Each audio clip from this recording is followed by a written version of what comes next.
Welcome back to Sika Strength. Welcome back to Sika Stan. Now today, you're obviously getting the new show a day late. This is the second time I've been able to leave my bedroom in around 8 or 9 days. So, I'm sorry about my voice. I'm sorry that Owen isn't here. It's probably better off Owen isn't here because he'd just be sick as well. With all that said, this week's new show is brought to you by the Sika Strength app. If you want a better snatch, like some of the exceptional technique we're going to see in the next few slides here, go and check out the Sika Strength app. It's available on iOS and Android. You can try it for a 7-day free trial. Check out the squat programs, the pull programs, the snatch programs, the clean and jerk programs. If you have any questions, sikastrength@gmail.com is the best place to get us. So with all of that being said, we've got a throwback video here. Now, it was only posted this week, but this is of Zhang Rong, a former Chinese weightlifter. She's now a Chinese weightlifting coach, 49 kilos body weight, and she's snatching 94 kilos here. So you'll see here, unbelievable effort, unbelievably brave effort, absolutely throwing herself underneath the bar. Now, this is to set us up for the next video. So the next video is what I believe to be the Chinese national kind of record, or is being set by one of their best 49s at the moment. This is 99 kilos at 49 kilos body weight. Now, for most of us involved in amateur weightlifting, 100 kilo snatch or a 99 kilo snatch is unbelievable. A lot of people will work very, very hard for years on end to be achieving a 100 kilo snatch, even as a 80, 90, 100 kilo male to be getting there. Now, in this case, this is an over double body weight snatch. These weights are absolutely absurd. And you'll see here, the thing that really stands out to me is how strong she is in that bottom position. So a lot of the time with the lighter weight class athletes, obviously they're going to have massive amounts of mobility. They'll be really easily able to pull underneath the barbell and achieve those incredible depths of catch. But oftentimes they might lose some of that kind of architectural structure in the bottom. They might overextend a little bit. They might have some internal rotation going on. But in this case, that catch position is so strong. So unbelievably vertical torso, incredible depth in the catch, and just incredible stability in that catching position. Now, this brings us on to the GOAT of Chinese weightlifting, Liu Zhejian. So this 140 power snatch, it's being put up as a post of whether it is a power or not. To be honest, the depth thing with powers doesn't really get to me all that much. I know a lot of people will get very concerned as to whether it's just above parallel or whether it's at parallel or what makes it powers or not. For me, to be honest, it's the intention. It's what makes it. How fast you're trying to pull yourself underneath that bar is what really makes that kind of defining factor in between a power snatch or not a power snatch. It looks different. I get what it means if you're slightly below parallel some of the times, and there's certainly an argument to be made that it isn't a power snatch, but I just love how it looks. I love how aggressive it is. The final thing I absolutely adore about this is, and this is about the Chinese team in general, is that this is in the Wuxi mountain training complex. So the idea of going up into the mountains to train, it just gives me visions of secret training camps, like some villain in a Rocky movie, running up into the mountains and training there for months on end, and then coming back down as some sort of superhero, or in this case, somebody who looks like Liu Zhejian, and just how absolutely absurd that is. So there's always something about those mountain training camps. I even remember going to the mountain training camp where Gabriel had lived and trained as a junior lifter. You're driving for a few hours into the mountains in Transylvania. You're really going into the sticks, you know, and getting away from everybody else and just concentrating on the lifting. Now, if you thought Liu Zhejian doing a nice power at 140 was impressive, here we have Li Yan, and this is 140 kilo snatch as a 20-year-old female. So obviously, different weight class. Obviously currently on the national team, but unbelievably impressive here. The reason I put this in is oftentimes when people try and emulate the Chinese style of technique, or what they currently view to be the Chinese style of technique. They'll start off by looking at a start position and dropping their hips down super low. Now, the problem is if you're not built in this way, so if you're not built with super short femurs and a long back, which most of us aren't, certainly most of us Northern Europeans aren't, if you're not built like that and you try to start lifting with those super low hips, you won't be able to get your knees back out of the way. Now, what Lee does very, very well here is she gets her knees back incredibly quickly. So she starts in that super low hip position, but that first pull is almost entirely focused on getting her shins back to a vertical shin position and sweeping that barbell back along with it. So it is an incredible example of just what you can do. If you're well built and you have that low hip position, you can get your knees back out of the way fast enough. But for most of us, that's just going to be too much movement. It's going to be too much to ask for to get that much leg back out of the way. Now, speaking of that much leg, here we have Shi Jianggu, 86 kilo Chinese national team lifter, 305 kilo clean pull with some shrugs at the top. Now, I feel like this is a hallmark of the Chinese system, those aggressive shrugs up at the top of the pull. But this is unbelievably impressive. What I really like here as well is just how well he maintains that position during the pull. Like, this is a very, very heavy pull for anyone, for any weightlifter. This is a very hard, very slow, very grindy pull, right?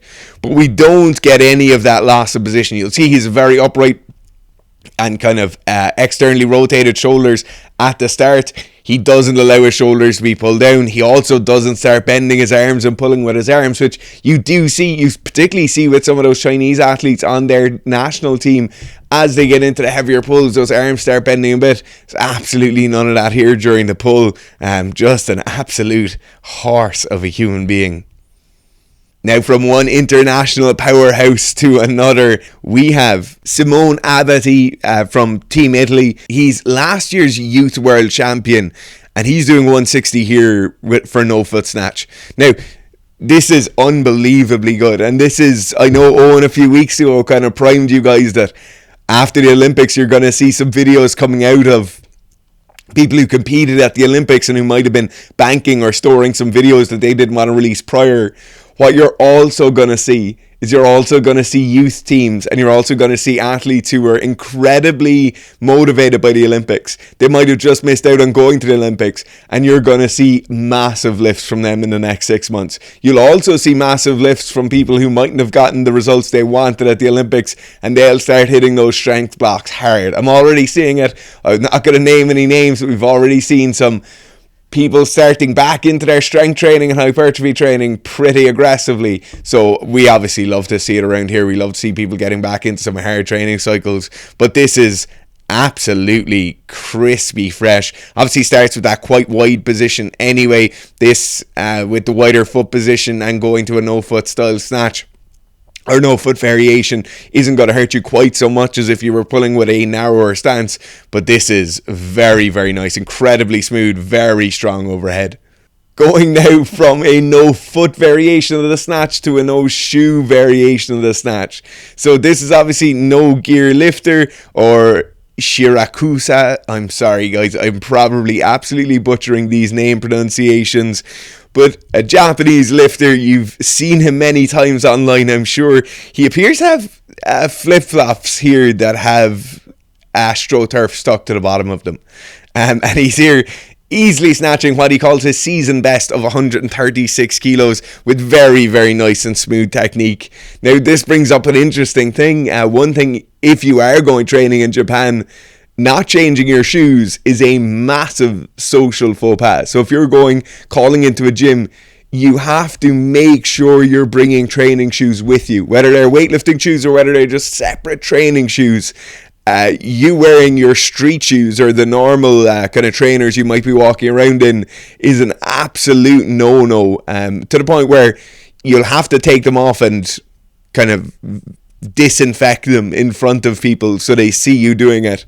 and then you can wear them to train. So it's very much part of their culture. It's very much something you don't want to be doing. Even if you don't usually lift in weightlifting shoes, you certainly want to be abiding to those kind of social norms over there. But an unbelievable snatch here. Really, really nice. Very smooth. He's a really smooth lifter anyway. As far as I know, not competing anymore, but 35 years old, really nice lifter, and interesting choice of footwear. We had Lou obviously earlier in today's news show. This is moving on to the GOAT, the GOAT. I think if we're being fair to him, Lasha has just done an interview with Martin Salisi, and he's talking about his injuries. And obviously, people have known about some of the challenges Lasha has been coming up against in the previous kind of year or 18 months with some health concerns. Here he's talking about his ankles and his feet. He's talking about his back. Like, his ankles are worn away to the point where all the cartilage is gone. A lot of the tendons are degrading. He's basically rubbing bone on bone. He's a herniated disc in his back in 5 or 6 places where he has nerve impingement now. Like, this is insane, but it's unfortunately just an aspect of elite sport, you know, and we're just finished up with the whole Olympic hype. Pretty much everybody at that Olympics will have given something of themselves to be there, or to have a career that they can get there. Nobody leaves scot-free, you know. You can check out any time of night, but you can never leave elite sport injury-free. Obviously, Lasha is in a particularly high-risk group, not due to the fact that the sport of weightlifting is inherently dangerous. The sport of weightlifting obviously has one of the lowest incidents of injury across any of the sports at the Olympics or any of the popular professional sports being played today. But weightlifting takes a lot out of you in terms of chronic injury and load. So you're not getting hit in tackles. You're not going to be falling off motorbikes going around corners. But what you are doing is you're loading all of those structures of your body incredibly heavily, very, very frequently. Now, the other aspect of weightlifting that makes it more and more problematic is obviously in the higher weight classes, and you're carrying that much body weight. You firstly have the clear and obvious health concerns, which were brought up multiple times last year, but also just carrying that much weight around with you all the time. Like pulling 270 kilos off the ground for a clean and jerk is obviously going to be stressing your back. But the other thing that's obviously going to be stressing your back is being 180 kilos body weight. And so these things are always at the front of our minds when we're talking about Lasha maybe not retiring or retiring. And people saying, oh, I really don't want him to retire because I want to see the 500 kilo total or whatever it is. The impact the weightlifting has in your body is absolutely insane, and particularly the impact at this level of super heavyweights. Weightlifting is absolutely absurd and insane, and I think it's something that's oftentimes forgotten. I think it's something that when we look across other sports like marathon running, or particularly female athletics, will oftentimes see all of those health implications, and we'll see all of these things surrounding weight or restriction of weight, and those risks are clear and people kind of understand those risks a bit more. Maybe they're more publicly spoken about, but they're not really understood quite as much, or they're not spoken about quite so much when we look at the size of athletes, when we look at these giant strongmen, these giant super heavy weightlifters. That size of human being is inherently more dangerous in terms of those health concerns, but also you're just lifting such heavy weights so frequently that it does open you up to a whole other arena of consequence when it comes to injury. Now, still in the weightlifting section of today's news show, we have Morgan McCullough. Now, this is Morgan that you probably, or you might know as Mad Lifts from his previous time on Instagram. Morgan here is doing a snatch build-up from 170 to 220. Now, I know we've said it before, but in my head Morgan is still like 15 or 16. Obviously he has matured into an incredible lifter now. As far as I'm aware, he's training on the west coast in the US now and no longer with Mash, but I'm unsure of this. I think he might be Travis Mash, the weightlifting coach. I think he might be his godson, or in some way related maybe. But very, very nice work on the jerks here. Now, in Morgan, you have somebody who's not inherently built for weightlifting. You see quite long arms, quite long legs. He's a bit more limmy, but it's certainly not holding him back here. And he is absolutely dominating these jerks. He's always had that really nice lockout position. Always had that incredibly positive, just slightly extended elbow. Really, really nice positions here. Now, going from a former mash lifter to who I think is currently a Travis mash lifter, lifting with Aaron. And this is 232 kilos for a front squat. And it is what I'd consider not a bother. This is an amazing effort at a front squat here. They have a speed measurement. And there might be something on the end of the barbell there, a wireless linear force transducer or something along those lines. But this is a very, very good front squat. Now, obviously, we have big front squats on the show quite often. But we rarely have front squats that are this big, combined with this depth, combined with this speed. So you have over 500 pounds. The depth is absolutely ass to grass here, if you're being honest. If you're just looking at normal strength training athletes and not light body weight weightlifters, this depth is ass to grass. It's absolutely legit. And then that speed is phenomenal as well here. So really, really nice looking lift. Now, this is another return for Jamie, Gurf's 1-to-1 athlete on the news show. This is 310 kilos for a triple low bar, which I think is 5 kilos under his all-time low bar best. I know he's competing in a few weeks, so absolutely best of luck to Jamie here, but these squats are looking phenomenally strong, and we can't wait to see what he does in a couple of weeks. Now, speaking of phenomenally strong, we have possibly one of the strongest ever, and this is Hafþór with a 400 kilo squat. Now, interesting thing here is this is supposed to be 3 reps. Somebody runs the monolift wrong. The coach behind them is shouting at them. They kind of re-unrack the monolift for their second time. Then Hafþór shakes his head and they have to re-rack the barbell again for a second time. Now, this brings up a number of things, right? Firstly, squats looking really, really good. I think Hafþór's peak is going very, very well. I'm interested to know what the date is, if he is going to be trying that 500 and 500 in the same day. I'm not sure if that's at the end of this training block or maybe this is one of many training blocks he's going to use to get back to it, but he's certainly peaking in terms of strength and speed, but also size. Like, you can noticeably see him getting bigger over the last kind of couple of months since he started this training block. He looks massive. Now, that 400 kilos is about the easiest I think I've ever seen 400 kilos squatted. Now, Hafþór is obviously an absolute freak. He is a giant human being, but still, it's 400 kilos. It's 4 Dara Fitzes on your back, and you're squatting it with that speed. It's absurd. The last thing I'd like to talk about here is the running of the monolift, right? And so when you're training like this, these kind of training sessions, most of us are used to going to the gym, you load your own barbell, maybe your coach is there some of the time, you do your training session, get her done, and you're out the gap, right? Sometimes maybe your friends around you might share a barbell, so you load half of the barbell. Now, in these training sessions, there's so much weight going on the bar. There's so much intensity being built into the training session that you end up having other people introduced into the thing here, right? You get somebody running the lift. You might get somebody helping with the loading, or maybe 2 people helping with the loading. You might have somebody helping with wrapping your knees. And now suddenly you have kind of 4 or 5 people involved in a single set of squats.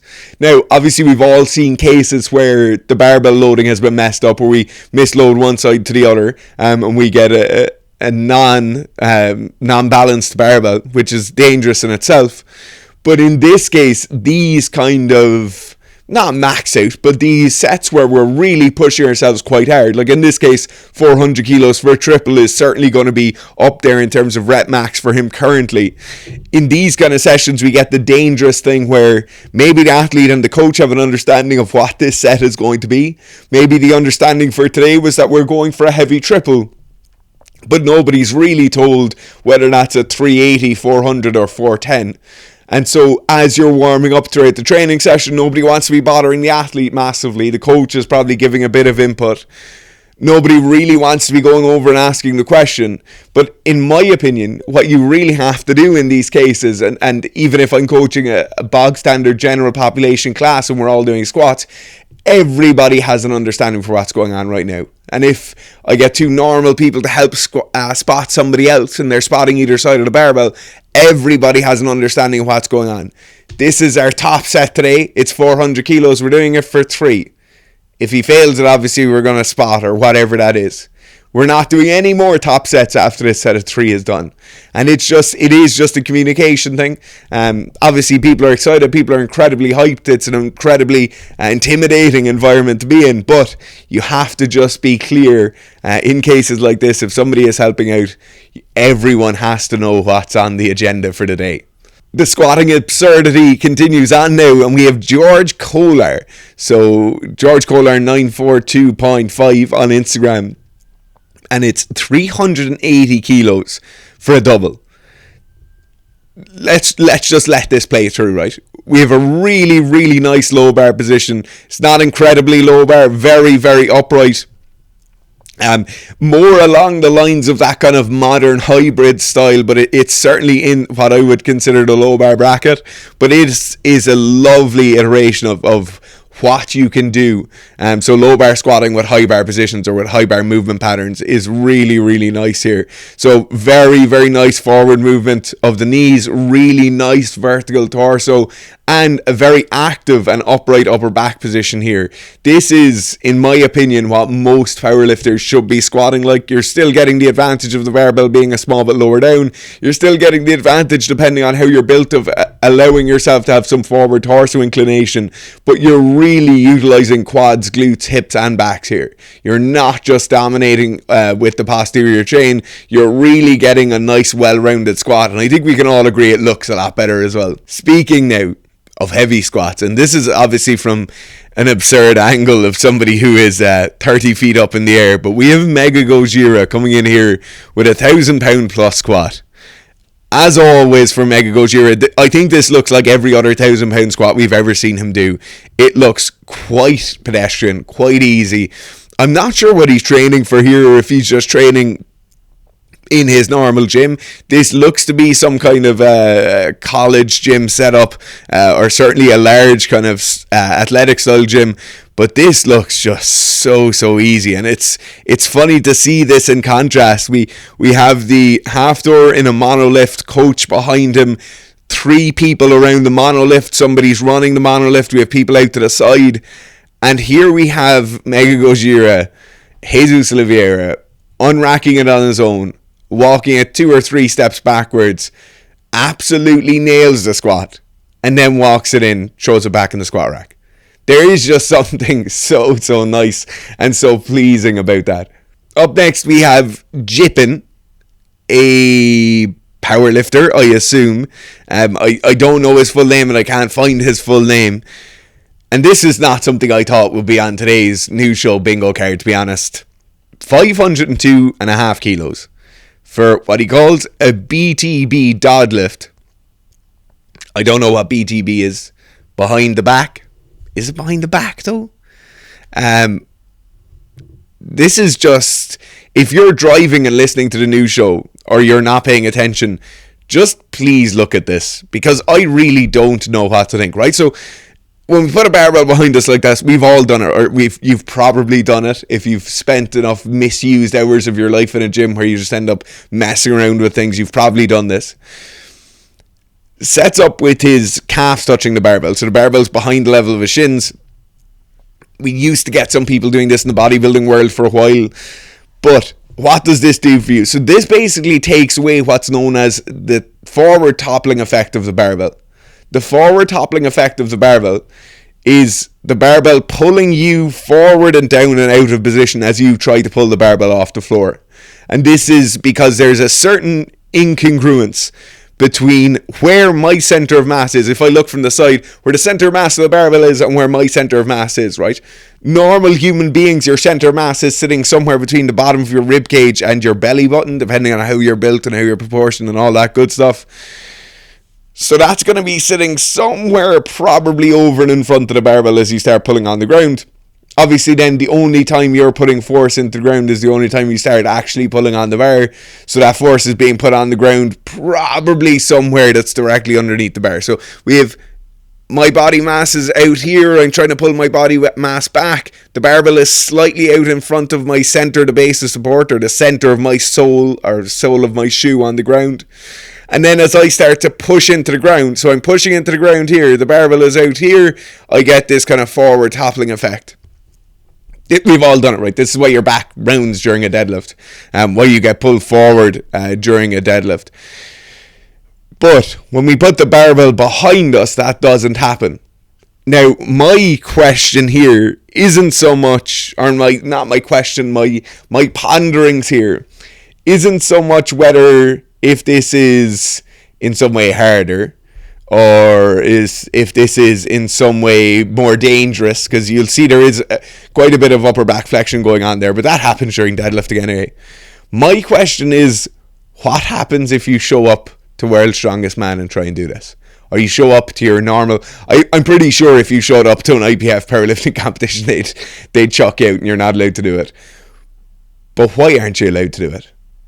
What makes this less legitimate? Now, I'm not quite sure. There's multiple things stacked on the floor here, but let's say that this is fully level and there's no deficit, or he's not pulling off slightly higher blocks on one side than what his feet are on. Assuming the floor is level and the weights are legit, and he locks that out fully at the top, why is that not a deadlift?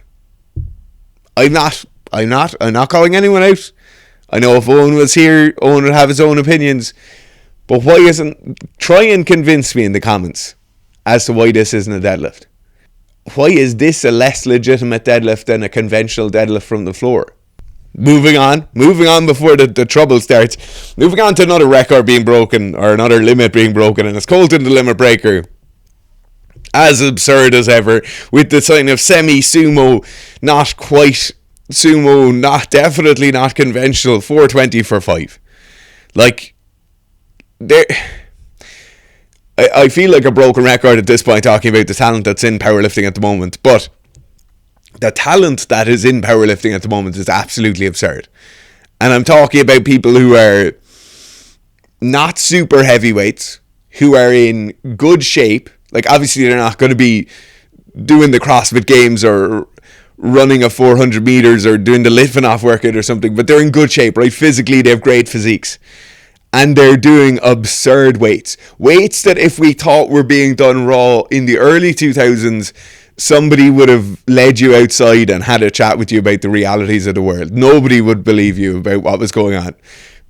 Powerlifting only happened for lads who were wearing suits, and the numbers were nothing near this.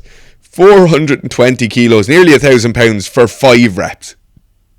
And I'm all about this as well. I'm all about just a belt and a pair of straps. To be honest, I think that's how all deadlifting should be done in competition. I think straps are grand. They make deadlifts way heavier, and heavier deadlifts are a lot more impressive to watch than less heavy deadlifts. I'm all about lads pulling heavy deadlifts, particularly pulling heavy deadlifts for reps with straps. I think that's how they should be done. There's the argument about the figure of 8 straps. I'm really not too bothered on them. I've used them a few times. They definitely allow that barbell to sit down a small bit lower, kind of take it in your fingers rather than into the palm of your hand.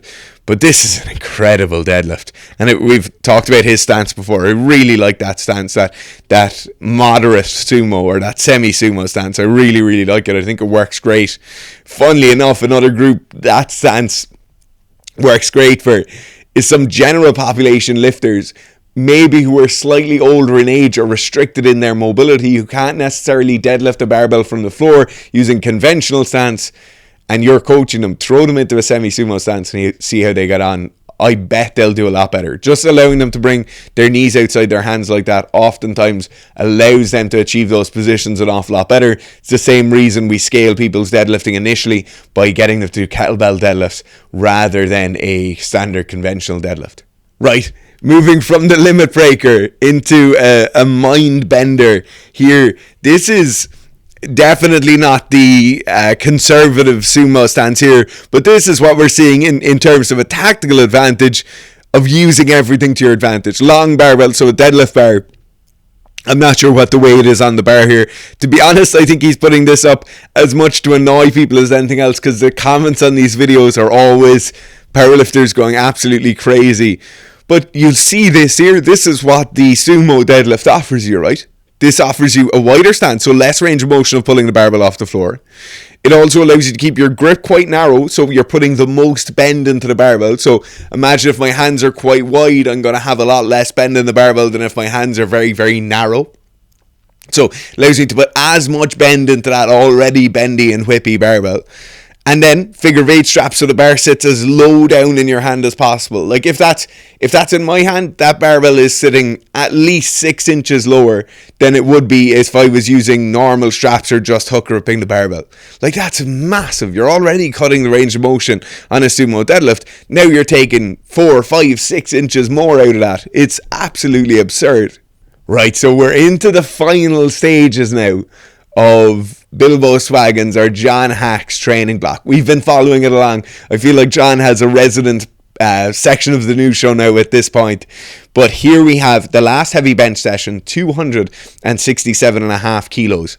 Now, if you'd like more information or you'd want a bit of a deeper dive into John Hack's programming, we did a video on John Hack's programming where he spoke about it and we reviewed the video of him speaking about it, got into the depths, particularly on his bench press, of how he tends to do better on the second peak or the second peak and taper of a training block rather than the first one. So rather than the first competition and the first peak into the competition being the best one, him having a prolonged training block and doing a second competition immediately after tended to get more out of his bench.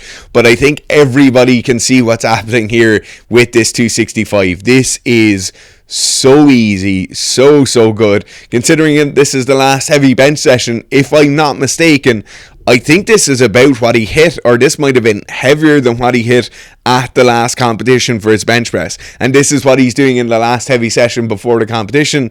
I imagine 275 or more at least is in the tank here. I'd love to see it. I'd love to see it for him. Particularly when we see so much of his training and get to track so much of it. It's so rare that one of the kind of greatest in a field puts so much out where we can really follow along and really see what those sessions look like. So I'm as excited as anyone to see how that competition goes for John. Now, sticking with bench pressing, we have Daniel Zamani. Not sure any of the background around this powerlifter, but it's a 305 kilo bench press double.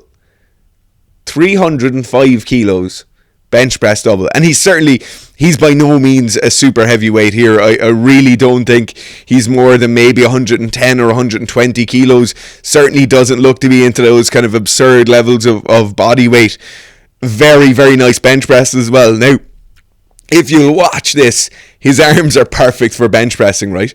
Very, very low range of motion. When we're looking at range of motion and we're looking at a competition bench like this, you'll see he's basically using one of the lowest rack positions on that bench. So range of motion is really nice. He's a great stacked position overhead. The other thing he has that he does really, really well is he keeps that barbell stacked in his hand so nicely. So you'll see all that weight going through the heel of the hand rather than sitting back into the hand a small bit more. This is just a really nice bench press. An absurd weight. It's like 305 kilos for a double is just absolute lunacy. Right, so we had John Hack on a couple of sections ago. Now we're going to one of the other goats, Ryan Krauser, and he's here with some snatches. And the interesting thing about this is not so much the power snatches, but the throwing here. So I think it's a 30-pound ball, or people in the comments are saying it's a 30-pound ball. It definitely looks like one of those kind of weird dumbbell things that some of the primal companies were making, that's like a hollow cannonball that had the handle in the middle of it. He says it's 30 pounds. He's just throwing it up in the air. Now, throwing these kind of max effort heavy throws like this are actually quite common, not only for track and field athletes but also for field sports athletes, particularly the bigger field sports athletes when people want to do power sessions with them. So you'll see people bringing heavy medicine balls out, heavy wall balls outside, getting them to do that overhead throw or throwing the ball back behind them, and then working in kind of groups of 2, 3 or 4 athletes and getting that maximal explosion in. So a lot of the time when we see athletes, and this is always where the conversation around Olympic lifts or the triple extension comes in, right? And what people are looking for is that triple extension, extending at the ankles, knees and hips at the same time. Now, in many cases, now this is obviously not true for Ryan, but in many cases, athletes aren't necessarily skilled enough in the Olympic lifts where they get a massive amount out of that extension. They certainly don't get the triple extension where the ankles are going as well. And maybe they're not skilled enough to use a massive amount of weight. But if we then get them throwing a heavy implement, they can go pretty much crazy. As long as they're maintaining good positions with the back, the hips, the knees, all of that. As long as they're maintaining good positions there, they can go crazy. They can go ham on those throwing exercises and not have the same inherent risk that you'd have if you're catching the barbell on your collarbones or in the overhead position. It just makes it a bit easier. The barrier for entry is certainly lower. It's the same as people doing kind of big aggressive tire flips and things like that. It is an interesting one. It's certainly one that a lot of coaches do bring in because of those factors. The fact that the barrier for entry is so low because it's a bit more enjoyable. Also, people tend to do them outside, so they do just get people out of that kind of clammy gym environment and get them doing something slightly different. So certainly it is something for your own training. I know up here in the Northern Hemisphere we're leaving summer now, but if you did have some time to train outside, maybe you're doing a track session, maybe you're doing some hill sprints or something along those lines. If you can get an old medicine ball on Facebook Marketplace and you want to do some power training, this is a great way to do it. Find a grassy patch, throw that medicine ball as aggressively back behind you or as aggressively overhead as you possibly can, and you'll get some great power benefits from it. Speaking then of athletes doing Olympic lifts, doing the triple extension, we have George St. Pierre doing some power snatches, also doing some bar muscle ups, also doing some insane work on the rings and on the straight bar as well. George is just an absolute freak, and I think it's so fitting that he's wearing a Superman rash guard. You'll see here one of the common, not so much errors, but one of the common areas where George's weightlifting might fall down is in the catch position. He's in this kind of overextended catch position. And any of us here who are grapplers who do jiu-jitsu or maybe do any combat sport, or maybe you play rugby and your shoulders are a bit rounded forward, you tend to naturally go into this kind of more forward rounded position because everything is out in front of you. You're in this kind of more protected position. And unfortunately then when we go on to the Olympic lifts, you'll tend to have your shoulders out in front of you. You then need to bring the barbell back over your base of support, and you do that by arching the center line here. So this is something, as you see athletes doing it, you will see that kind of overextension of the midline sometimes, but George St. Pierre is an absolute freak. I think we can all agree. Going from one freak to another now, we have the finishing section of today's news show, and this is Etzebeth, the South African second row World Cup winning captain, multiple World Cup winner.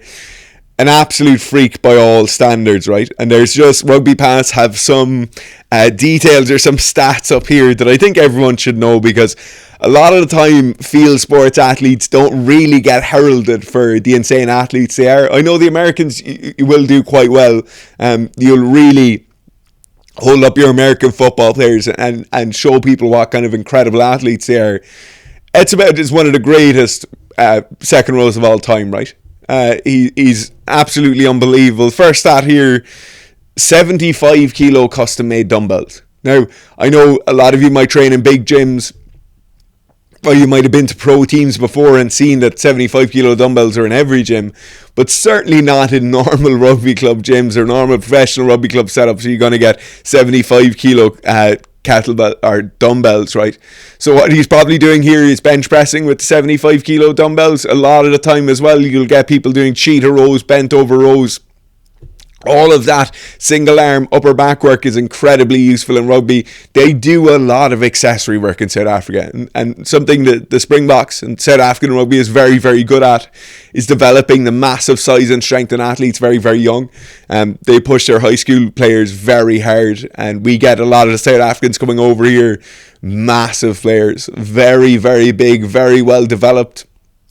It's certainly something we're starting to catch up on over here, but I don't think many of the Irish lads are doing 75 kilo dumbbells currently. Maybe they are. Maybe I'm holding them back. Then we have 119 kilos body weight. So he's a kilo lighter than Stephen Kitsoff, who is Gerf is oftentimes compared to in terms of their looks, right? But 120 kilos as a lock or as a second row isn't all that absurd, right? Particularly when we consider his height.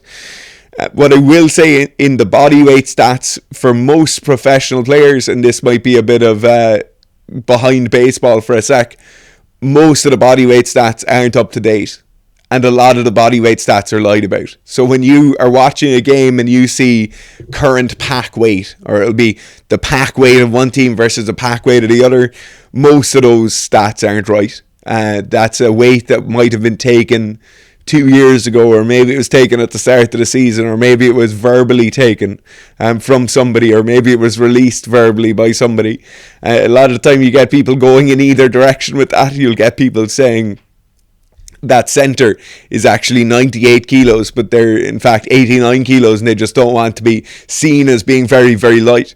And it certainly goes the opposite way then with some of the pack weights, where people might not necessarily want to know or want the opposition to know just how big and how heavy that pack is going to be, or how heavy certain people on certain sides of that pack are going to be, and so that those weights aren't always to be believed.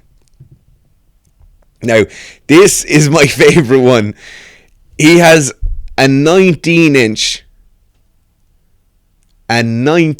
bicep. So the circumference of a rugby ball is 24 inches. His bicep is nearly as wide as a rugby ball. It's absolutely absurd. He is a physical specimen, 6'8". You see Hafþór Clark standing next to him there, absolutely towering over him. And then he's 175 kilo, or in this case more than 175 kilo bench press. So incredible numbers, incredibly impressive. I thought it definitely deserved a section today, just as an ode to those freaks out there smashing each other. As always, thank you so much to everybody who sent everything in this week. We're massively appreciative. You guys are the reason the new show exists, and the reason we can do it every week and find all of those clips, find all of these athletes that are out there training. We appreciate that so much. If you want training programs, go check out the Sikastrength app. There's a link below. You can do your 7-day free trial. Try it out. See how you like it. If you want consultations with either me or Owen, you can book them online. They're all available at sikastrength.com.